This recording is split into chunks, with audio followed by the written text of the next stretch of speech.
So our next presenter will be Steve Jones, who is a technologist at Huber+Suhner, where he focuses on optical networking. So please join me in welcoming Steve to the stage. Thank you. Whoops, good start. Good afternoon, everyone.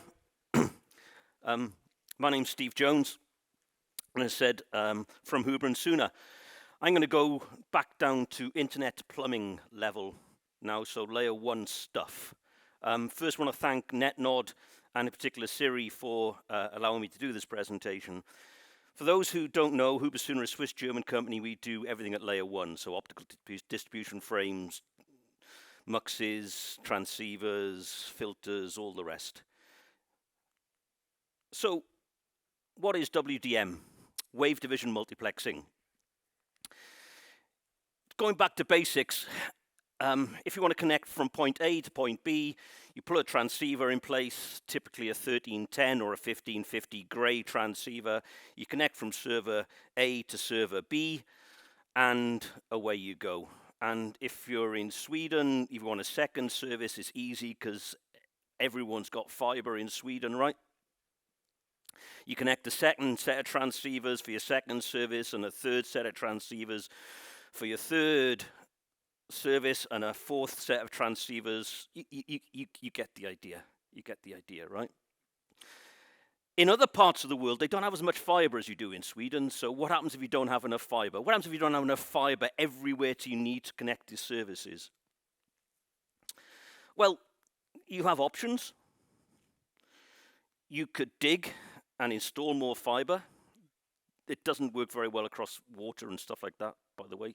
And trying to get the tram tracks up and all the cobbles, it's frowned upon. It's frowned upon. It's very difficult. It can be done, but it's going to cost you a lot of money and time. You could rent more fiber. There's lots of companies out there who will rent you dark fiber and charge you accordingly. Or what about combining multiple services over one fiber? So what we're doing here, we have colored fibers. We have a green one, a red one, a blue one, and a dark blue one for those who can't quite see it. And you put it into a mux and demux, so you mux one end and demux the other, and provided the fibers, the frequencies, the lambdas are the same either end, et voila, it works. And you can just keep doing this as often as you wish. And ladies and gentlemen, that is WDM. Oh, I've got to keep going a bit longer. Oh, sorry. All right, okay then. Okay. But it's not as simple as that. There are different types of WDM, all specified by the ITU, God bless them. So if you're doing CWDM, there's ITU G694.2. Go and have a look if you've got nothing else to do and you can't get to sleep. Or from a DWDM point of view, there's about 100 channels or so in the C band. I'm not mentioning other bands such as L band here for simplicity. But typically people use systems in the C band from 1528.77 nanometers, 1563.86 nanometers. No, I didn't know that. I had to read it there. So you got the C band where most things go on. And in the CWDM, you have these bands. So there's nothing wrong with you mixing CWDM and DWDM on the same fiber. All you have to do, and I'll mention this a few times in the presentation, is not use the same lambda, the same frequency, over the same fiber. Other than that, you can mix and match as you wish. What about PON? I know PON's not very much deployed in Sweden, but you can also run PON. There are various types of PON, XGS PON or GPON. So you can run PON services over the same fiber as well if you wish, again, provided you don't use the same lambdas. And on the right-hand side in purple, we've got an OTDR. OTDR ports can be very important when we come onto passive muxes, because why don't you just put an OTDR port on all your passive muxes, and then you can see exactly what's going on within the fiber, any problems going on within the fiber from day one. So if you're going to order an 8-channel mux, order an 8-channel mux with an OTDR port, put a reflector on there, and you can manage anything passively. So you can mix and match CWDM, DWDM, and PON, and OTDR, and a monitor port if you wish. I'm going to look now at types of WDM. So most people, when they talk about WDM, they talk about dual fiber, a fiber pair, and it's got 8 lambdas, 8 colors, which is going out over a common port, and then those same lambdas, those same colors are coming back in over the same identical transmit and receive ports. You can have single fiber working. And again, so long as you don't send and receive the same lambda over the fiber, you can have single fiber working, no problems at all. Just one fiber in and out that you're renting from a service provider to keep your costs down. The downside of this is that you reduce the number of available lambdas by 50% because you can't send and receive the same lambda over the same fiber. But you can still use standard transceivers. You don't have to have special transceivers.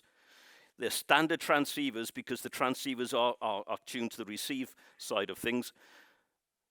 But you can use standard transceivers on single fiber working.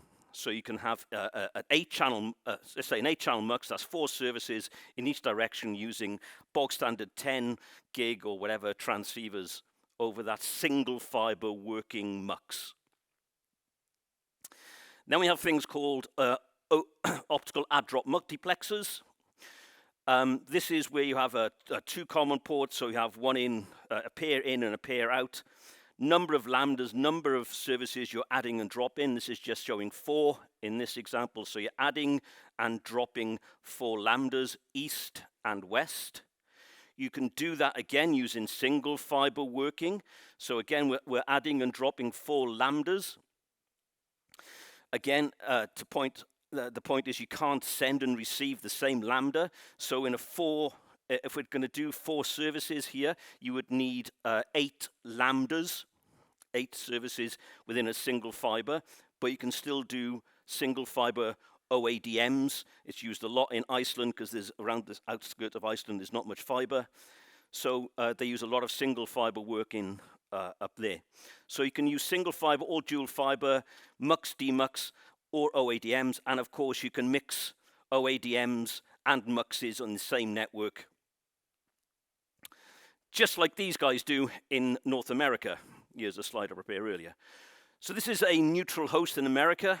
They provide connectivity services to the mobile operators in the US. And what they've got at either end is 40-channel single fiber working. This is dual fiber, sorry. This is 40-channel DWDM link, and they're adding and dropping 8 lambdas passively at 5 intermediate points. They're also adding a 20 dB amplifier because of the fiber distances and the reach of the fiber. They've also added a monitoring port. As I said, put a monitoring port on this so you can monitor things remotely. So this is an example of using MUX, DMUX, and an OADM in a network where they're adding and dropping 8 lambdas at each location. And it says, as you can read, 40 to 60 kilometers for redundant services in a mobile environment. I want to talk about passive and active WDM for a moment. If you talk to a WDM vendor, and I acknowledge there are more than us out there, most people will automatically start talking about active WDM. And what you need to do with active WDM is the bit in the middle there in the gray color is you need a transponder. And that'll convert from a gray optic on the left-hand side to a colored optic, a colored transceiver on the right-hand side via these transponder cards. And there's nothing wrong with that. That's what everyone does. You require the hardware, you require power, you require management, and all the rest of it. The transponder cards are typically fixed to a service type speed, and probably distance. So you'll have a 10 gig transponder card, maybe a 25 gig transponder card, a 100 gig transponder card, a 400 gig transponder card, which is a bit of a nuisance if you're trying to mix and match services. You might even have some old SDH stuff. I saw some stuff the other day, but SDH is still running. But it's ideal if you need a demarcation point. So if you've got a demarcation point at a remote site and you want to do loopbacks and diagnostics and so forth, an active system makes absolute sense. A passive system, on the other hand, you plug the transceivers directly into your switch router. I've obviously been in Americans. Router, as it's properly said. And it's agnostic to the service type. Get back on track, get back on track. It can be 1 gig, 10 gig, 25 gig, 100 gig, 400 gig, 800 gig. I had a conversation earlier about 1.6 terabits. There's 3.2 terabit stuff being thought about in the future. It's agnostic to the service type. It doesn't care. It's a passive, it's a filter. It's a filter. It takes a lambda, it basically just sorts out the lambda. You have fewer active elements. It's therefore higher reliability and lower latency because there's less to go wrong. You haven't got power supplies and other things to go wrong because power supplies are the thing that fails most often, right? It uses 80% less power. Lies, damned lies, and statistics. This is a market. Absolutely, I can prove to you that it uses 80% less power. Believe me, I'm in sales. But the transceivers must be installed in the end equipment, so you've got to own the end equipment and plug the transceiver into the end equipment. So there's pluses and minuses on all this. I must say that when we come to IP over DWDM, I did a presentation some time ago about IP over DWDM, because 400 ZR and ZR plus optics will go directly into your end equipment. You don't need transponders. You do need at minimum 75 gigahertz passband, 200 gigahertz, and we're seeing with some of the 800 gig and terabit type transceivers, you need something like 250 gigahertz passband plus to do some of this stuff. So come and talk to me afterwards. I can bore you on that later, but we'll have a beer in our hands, so it doesn't matter. This is from Andy Sutton, Professor Andy Sutton, really nice guy in the UK. Yeah, there are nice people in the UK. I know we're a third country now, but we're still nice people. Andy Sutton, he did this. This is basically, he looks after the BTE network, or he used to. He's gone on to satellite stuff now, but he used to do mobile. And what he's done here is put an active and passive systems together. You can mix and match active and passive systems. So on the right-hand side, the cameraman's going to get really upset now because I'm moving. On the right-hand side, you've got the optical filter, passive filter, 3 lambdas coming in. At the macro site, he's got the same 3 lambdas coming out, going through a transponder into 3 macro cells. And the reason he's doing this is at the macro cell, the cost to disconnect all the old stuff and reconnect it again far outweighs the cost of adding a transponder. It's just easier from a logistics point of view. But there's a little pink box. So he's put a monitor or OTDR port on the passive mux so we can bring back all his monitoring so we can actually look at from an OTDR point of view if the fiber's starting to fail or there's any other problems. Excuse me, I've been spending far too much time on airplanes recently. So I probably got some mysterious bug. So you can do passive and active together in the same network, no problems. Provided the lambdas are the same, it doesn't matter. So what about all these things called transponders and muxponders and amplification and dispersion and optical protection? All of these things you will need in an optical transport system, but they're not specifically WDM. Wave divisional multiplexing is just a way of sending and receiving multiple services over the same fiber. All these things might be required, and by the way, Cubo system is our system. Did I mention I was in sales? Might be required, but they're not WDM, as it says there. So some additional parts you might write. So a transponder takes 1 wavelength in, as I mentioned before, 1 lambda in, and converts it to another lambda. That's a transponder. Excuse me, typically gray to a colored lambda. A muxponder takes 1 lambda in and muxponds it to 4 lambdas out. The classic example is a 400 gig, where you're taking maybe 4 times 100 gig in and 1 times 400 gig out. Dispersion. I could spend the next 30 minutes just talking about dispersion, which I'm not going to. But you might have to put dispersion in your network. Amplification, typically when we talk about amplification, you're talking around the 1515 nanometer, which is the C band in DWDM, but you can amplify in the 1310, but typically the distances are much, much shorter, and you do start having problems with noise. And then optical protection. You might want to build optical protection if you've got more than one fiber route. You might want to build optical protection into your network so you can have diverse routing. You then have to choose whether you want to buy everything from one vendor, buy all of this stuff from one vendor, but we're seeing a growing need, want, desire option for open line systems, where you can buy all of these different parts from different vendors. And if we look at the IP over DWDM push that is definitely happening, that's maybe an option, because you might want to buy your mux from vendor A, your amplification from vendor B, and your transceiver from vendor C. Plug them together and they will all work, because every WDM vendor in the world uses exactly the same lambdas. So channel 21 from vendor A is exactly the same as channel 21 in the WDM mux from vendor B. Channel 43 from vendor A is exactly the same as channel 43 from vendor B. Channel 50, you get the idea, It's the same lambdas. They're all specified by the ITU. So this is an example in God's country. And for those who don't know, that's Wales, it's Cymru.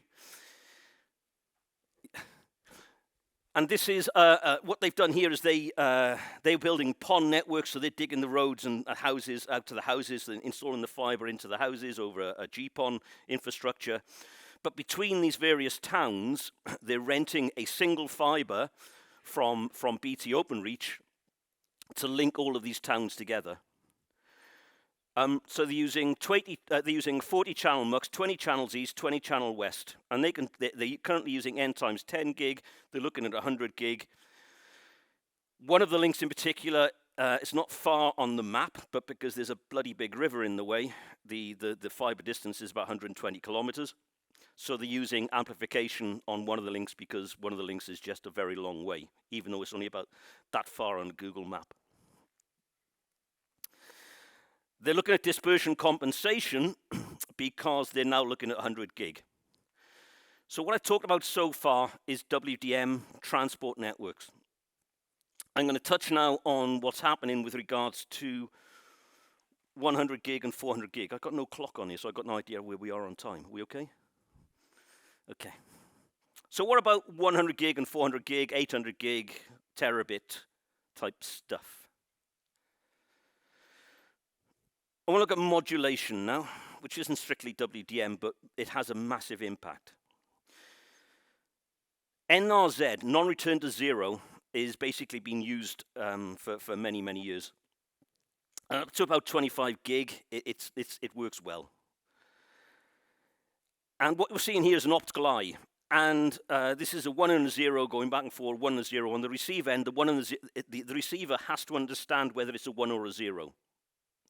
And if it can understand whether it's a 1 or a 0, great, we're all fantastic and it's working well. So the optical eye, the little bit in the middle, is important. So if you've got a good optical eye, you've got a good service, you've probably got no bit error rates, the service is running. An NRZ works great, up to about 25 gig. So we then came across, from a modulation point of view, there was PAM4, and that looks at 4 states, 0, 0, 0, 1, 1, 0, and 1, 1. I could read the slides. But you can see there's 3 optical eyes there, and the optical eye is great. The beauty of PAM4, it allows double the data rate compared to NRZ with the same baud rate. And it's ideal when we're looking at direct detect 25 gig and beyond. Where we are now and where the future's going is definitely some form of QAM. So 16 QAM, 32 QAM, whatever, 8 QAM. So that uses X and Y axis and allows multiple states in terms of amplitude and phase in terms of X and Y axis. It allows much higher data rates than NRZ and PAM4, but it requires DSP chips typically on the transceiver, which are more expensive and more complex, and so forth. So these are the different modulation types that are used.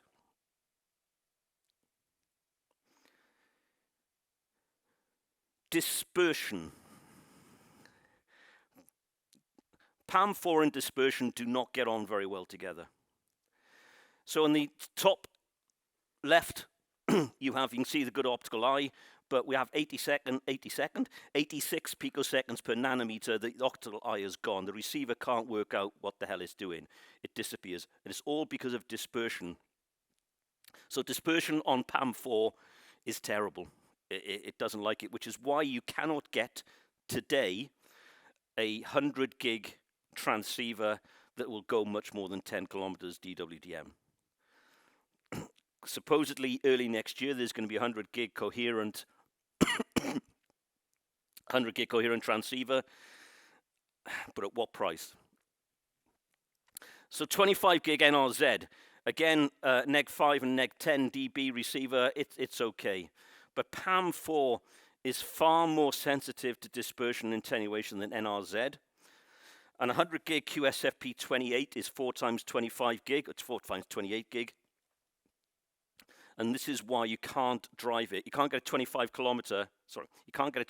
gig transceiver that will go very far.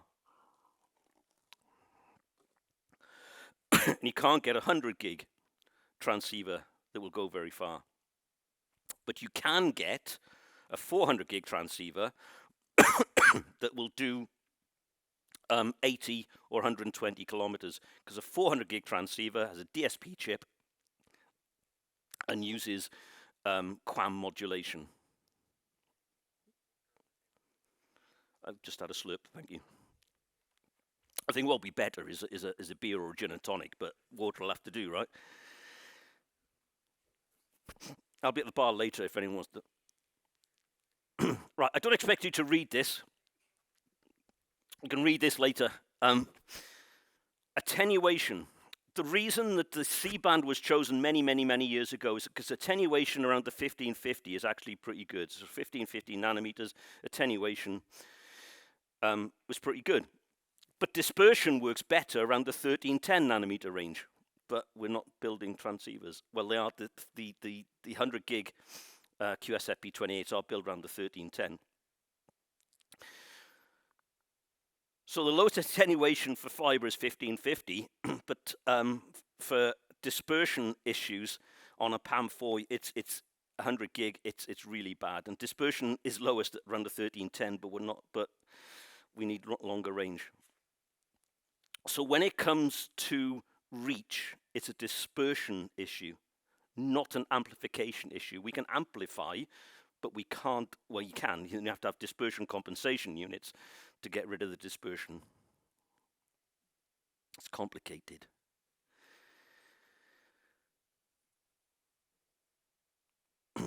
So some conclusions. I should mention there are other slides after this if you want to look into more about dispersion compensation. If you want to look into DSPs, direct detect versus coherent, there are some subsequent slides to this. But in conclusion, deploying WDM is much more cost effective and significantly quicker than installing new fiber. An active WDM system is beneficial in some circumstances, if you need a demarcation point. A passive WDM system is also really beneficial. Lower latency, lower things to go wrong, lower power. If you're doing 400 gig and above, make sure you got a minimum 75 gigahertz passband on your passive MUX. You need to decide if you want to do vendor lock-in, buy everything from one vendor, or open line systems, i.e. buy things from various people. The transceivers and the transponders define the speed and the distance, not the WDM system. So higher speeds, 100 gig, 400 gig, etc., you got things like modulation, dispersion, attenuation, and all these things create other challenges. The caveat at the bottom, so we're not looking to, from a commercial point of view, because there's a whole bunch of other stuff that we need to include from a commercial point of view. But finally, all vendors use the same ITU WDM grids. Every single vendor in the market.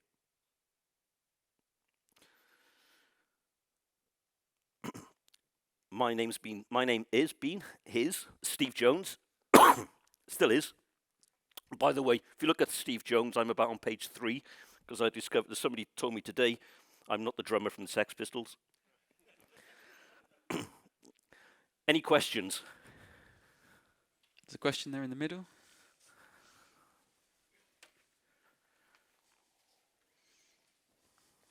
You say that you can mix and match equipment from many vendors. What about the management systems? Is that also standardized by the ITU, or how does that work? If you're using a passive system, why do you need management? It's a passive. You don't need management. In terms of an active system and management, we can have a whole big debate on northbound management interfaces and how you can take an element manager from various organizations up into some sort of network management overhead. But yeah, I think that's the best way to do it. It's a huge debate in terms of how you manage things northbound. Any more questions for Steve? Well, I think it's safe to say, Steve, you've earned your beer today. Aha, blind spot. Thanks, Steve, for that. I'm wondering, with the evolution of adding DSPs on your transceivers, that's an increase in power utilization, which means that things need to get cold. What do you prediction as far as the evolution with 800 gig, 1.6T, 3.2T transceivers with DSPs that are starting to consume 30 watts, 45 watts worth of power per transceiver? Where are we headed with this? Are we going to start liquid cooling our routers as well? Is what's up with that? Yes, they will require more power. If we're starting to go into the terabit type transceivers, then will they then be pluggable, or will they be fixed on a card? Because one of the things you want to do is remove as much electrical parts of all of that as possible. If you can keep it all optical, then you can potentially lower the power. So the 800 gig stuff will certainly be a bit more power hungry, but the argument is you need fewer of them, therefore your cost per bit, so your power per bit drops, even if your 800 gig line ports use more power. The future has to be, when we're starting to get into the terabit side of things, are they going to be pluggable, or are they going to be fixed on a board? And again, we could have long debates on that. I'm not trying to avoid the question. I think it's a valid question. I hope I answered your question. Okay. I can't see anything, by the way, so. Okay, well, please join me in thanking Steve for the presentation. Thanks very much.